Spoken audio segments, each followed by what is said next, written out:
Bem, senhores, claro, nós estamos aqui numa capacitação para projetos.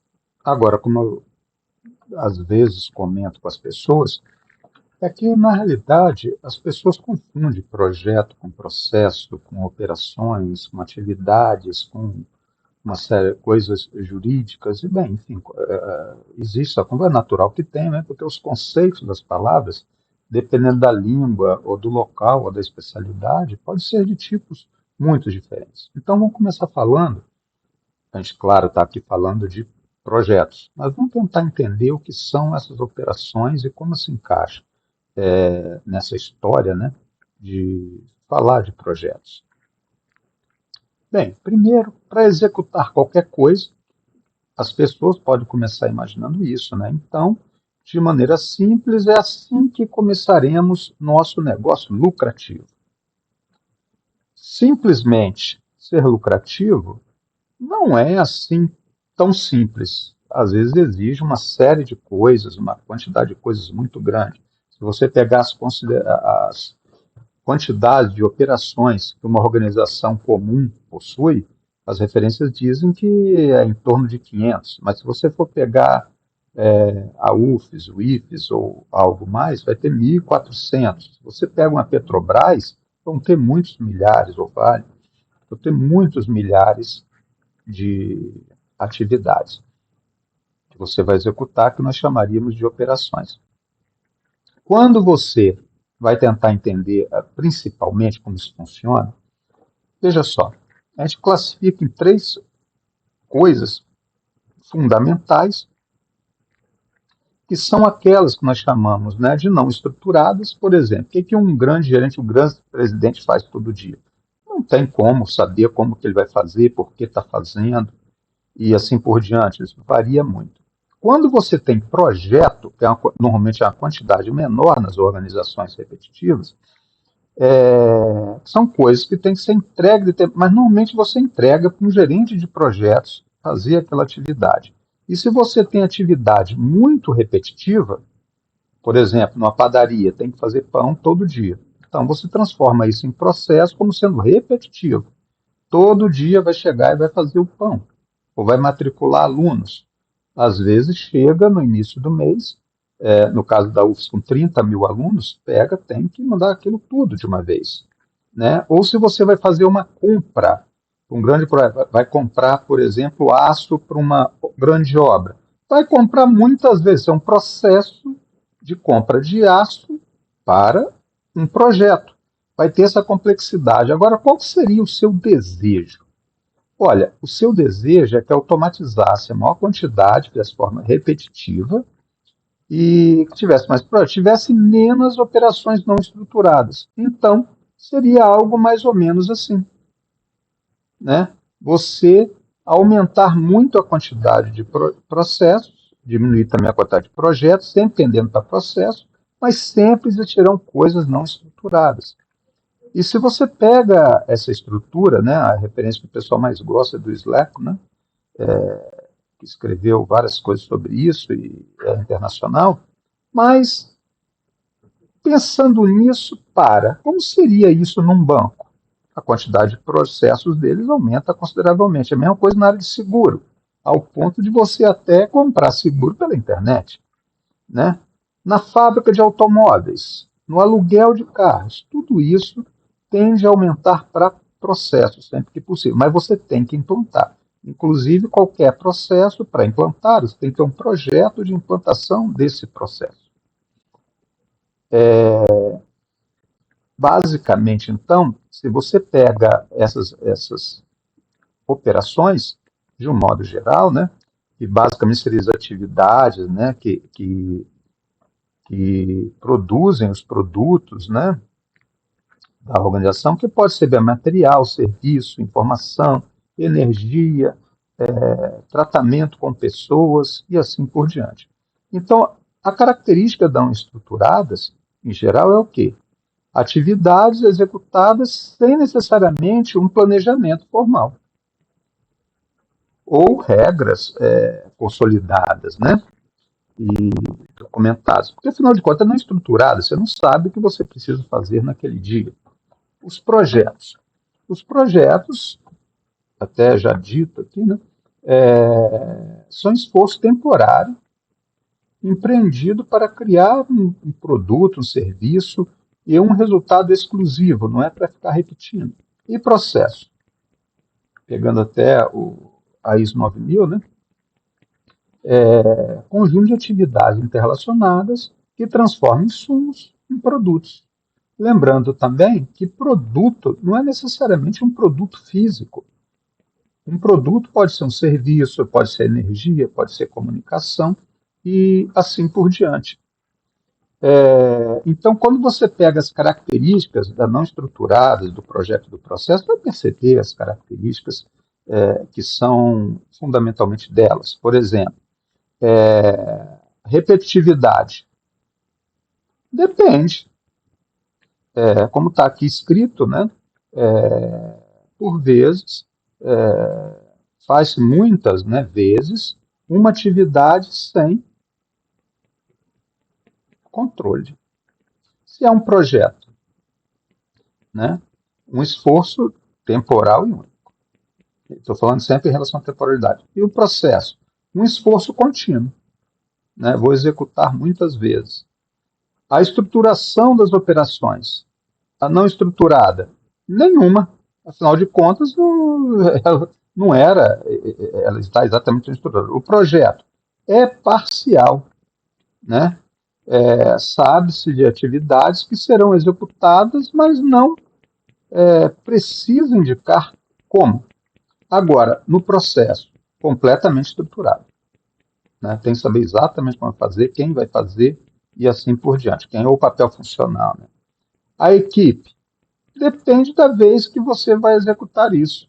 E no caso do projeto, é uma equipe planeja e executa o projeto. Agora, no caso do processo, você pode ter milhares de pessoas. Por exemplo, no caso de um call center, você pode ter 800 pessoas trabalhando com aquela atividade de atendimento. Cada vez por hora, nem toda semana está lá, nem todo dia está lá, vai atender remoto, mas pode ser muitas pessoas, né, da equipe. Conhecimento de execução. Incerto, você não sabe como vai executar, no caso não planeja nada. No projeto, pode ser necessário conhecimento, né, não disponível. Agora, no caso do processo, você vai treinar as pessoas, né? Vai fazer uma espécie de 3R lá, né? Para poder ter esse negócio, a rota, a rotina, quem vai executar e assim por diante, né? Ou seja, rota, regra e papéis funcionais. No caso do produto, é incerto, no caso não estruturado.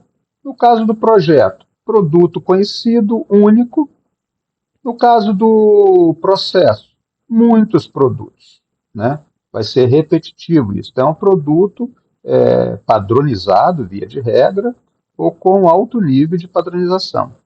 Alguns exemplos, por exemplo, não estruturado. Resolver a demanda da ouvidoria. A ouvidoria pega e pede alguma coisa, gente. Tem que responder, mas não sabe como, porque fez a pergunta naquele momento, né? No caso aqui dos projetos, né, construir uma nova unidade industrial, um novo curso na UFES, implantação de um novo método, né, de gerar folha de pagamento, assim por diante. E processo, fazer pão, todo dia tem que fazer o pão, gerar folha de pagamento mensal, todo mês, e assim por diante. Nós vamos ter essas características essenciais.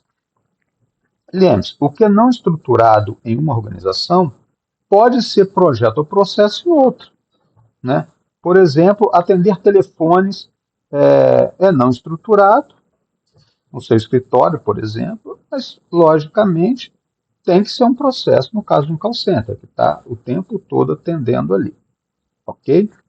E quando você fala dessa estrutura, né, dessa estrutura de operações, que também às vezes é chamada de macroprocesso, principalmente do inglês, né, macroprocess, não teria muito sentido em português, mas às vezes até essas informações de comunicação podem chegar de maneira diferenciada por exemplo, pode chegar a informação, pode chegar de uma maneira no formulário perfeito ou no XML. Meu Deus, e como é que eu resolvo isso? Ah, tem que padronizar todas as informações da organização também. Que no nosso caso aqui, inclusive serviço público, trabalha com muita informação. Basicamente é tratando de serviço de informação. Mas quando você pega a instituição, por exemplo, vamos pegar aqui um hospital.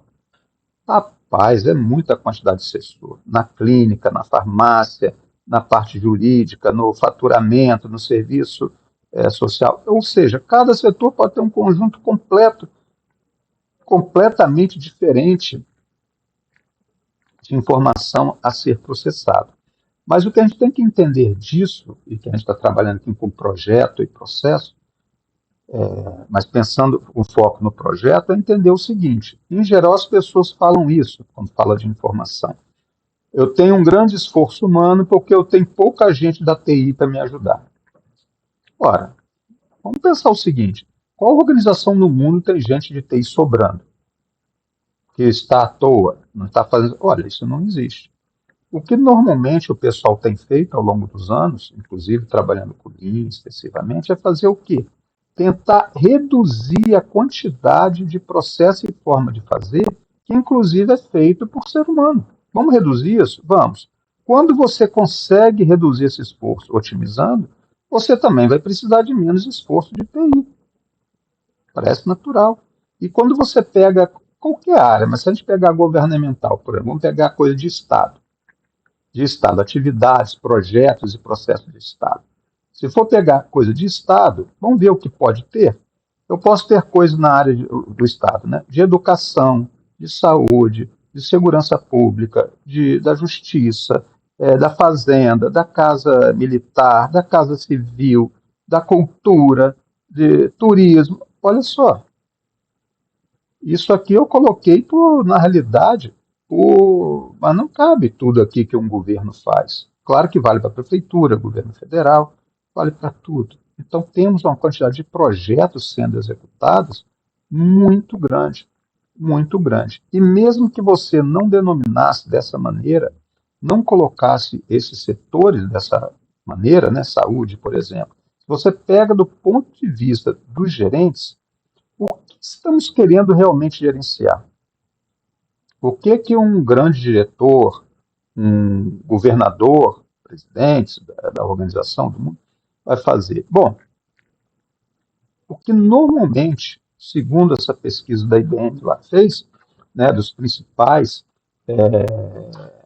impulsionadores, né, para esse governo, por exemplo, o governo, mas isso aqui também valeria para a iniciativa privada.